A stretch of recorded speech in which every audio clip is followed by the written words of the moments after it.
Now, I know what most of you are thinking. Like, you're probably going to end up unleashing your keyboard fingers of fury at me for saying this, but it must be said because honestly, I think it needs to be said for many different reasons. So, yeah. AEW needs to stop signing so many people.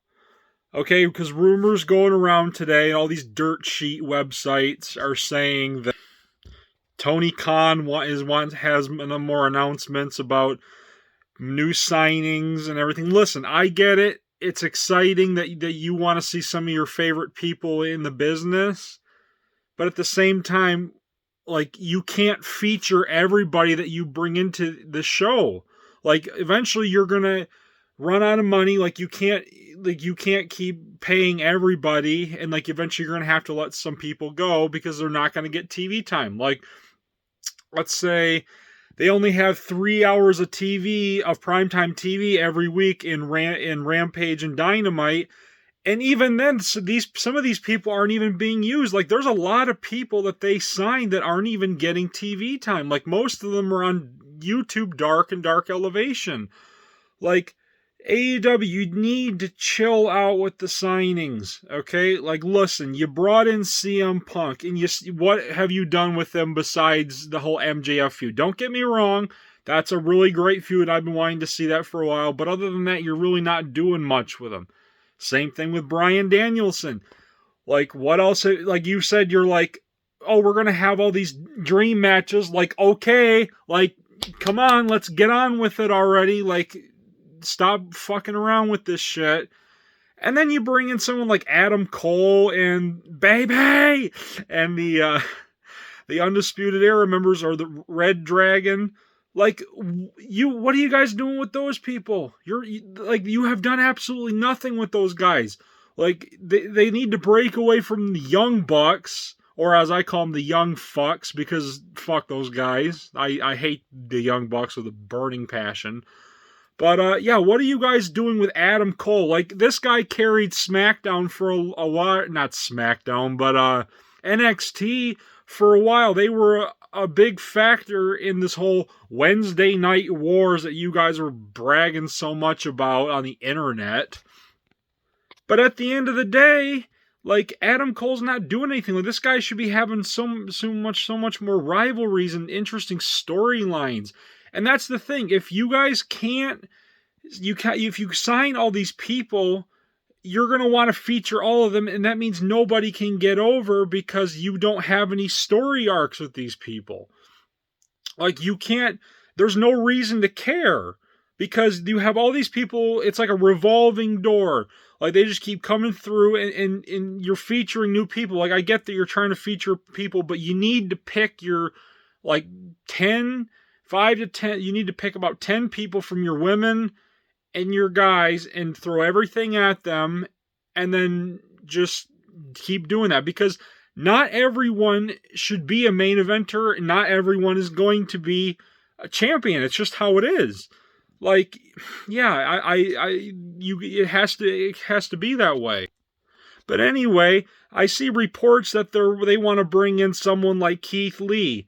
Like, okay, what exactly is so exciting about Keith Lee? Like, okay, he can do moonsaults off the top rope and he's a big guy. Okay, what else can you do?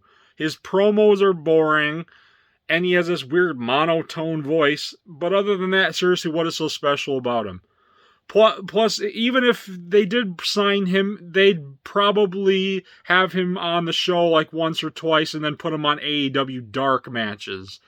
Like, everyone thinks that just because you get signed to AEW, you automatically are going to get treated better, you're going to be a star, when it's just not the case.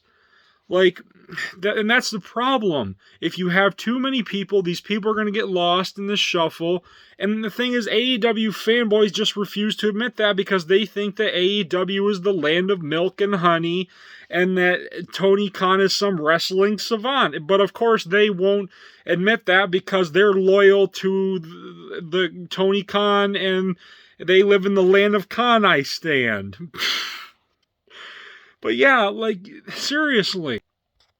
And right now, you really don't have any big stars because you trying to feature everyone. And that's the thing. You need, in order to make new stars, you have to have storylines that are consistent every week. You have to feature some of the same people so that these people can become like characters. Like the crowd can actually say, okay, this guy has a storyline, like I'm interested in this. Like they got to become emotionally invested. And that's part of the reason why wrestling today just isn't that great. Like, for real.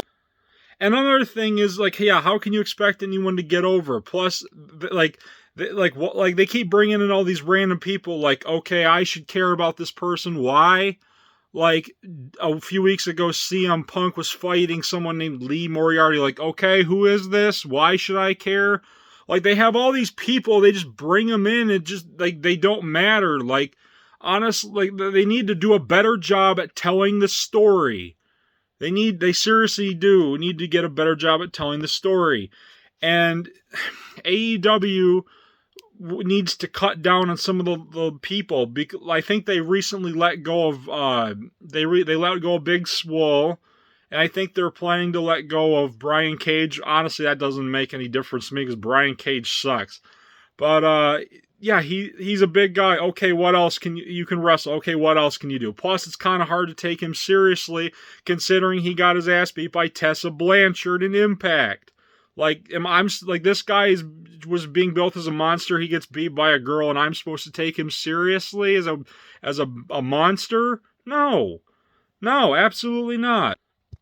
And then they let go of Peter Avalon. Again, I don't really care. He tried to have a librarian thing and just didn't do that well. Same thing with Marco Stunt, and I think Joey Janela is leaving too. Honestly, what is so great about Joey Janela? Bad boy Joey Janela. Like, what exactly is so bad boy about this guy?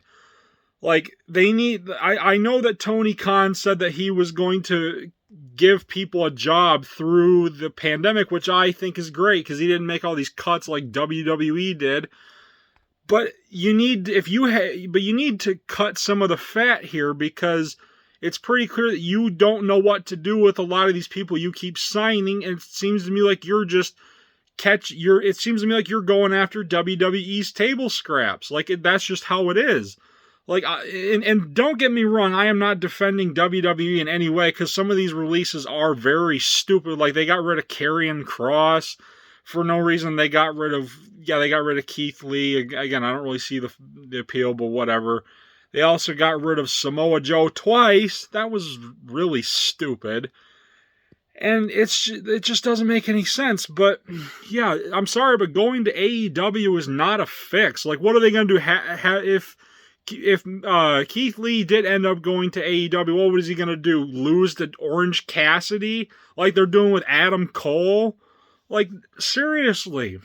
Like I said, Adam Cole, not a bad wrestler. I don't really see the appeal of the Undisputed Era that much. Like, again, if you like him, that's fine, but I don't get what's so important about these guys. But at least Adam Cole tries to be a character and tries to have a little bit of charisma. But, yeah, like, you need to, like you said, you need to put everything you have into some people, because if you don't care about the characters, then why should the audience? Like, if you want to make things like a revolving door, like I said, where nobody's going to care, and they don't, and nobody's going to matter. That's the thing. The wrestling industry right now is in need of stars. Okay, and AEW doesn't have any. Everyone's like, "Oh, Kenny Omega's a star." No, he's not. He's not a star. Okay, he may have been a star in Japan, but he's not here. Okay, he can't draw. Okay, casual wrestling fans have no fucking idea who this guy is. In fact, I didn't even know who he was until like 2019. That's only because he was wrestling Chris Jericho, who is a big name, by the way. And that's part of the reason why they can't draw consistent numbers. Because again, like, it's just so boring, because nobody has a chance to be a star because you guys keep signing all these people. Like Jay Lethal, for example. You guys were making a big deal about signing Jay Lethal, and then a couple weeks later he's on dark matches. Like why? Like, this guy had a really cool thing back in TNA with Ric Flair and the whole woo-off. That was cool. I actually really like that. But if they continue to do this, they're just going to keep shooting themselves in the foot, because eventually they're going to run out of money. They cannot afford to keep signing all these people. And most of them are going to end up sitting in the back, and they're all going to be requesting their releases. And that's not good for business. None of them are moving the needle if you keep rotating everybody every week. You need to pick your people and stick with them, okay? And I'm sure in the comments you'll let me know how incredibly wrong I am with your flaming keyboard fingers of fury. But hey, any interaction is good. So, yeah, that's just my 2 cents on the subject. I could be wrong. So, thank you for listening to me rant, and don't forget to subscribe for more content, and sometime we'll have a Q&A session, and we'll answer some questions. Me and my friend Kevin will go live, and we'll answer some questions. So, thank you very much for watching. I'll see you in the next video. Peace out.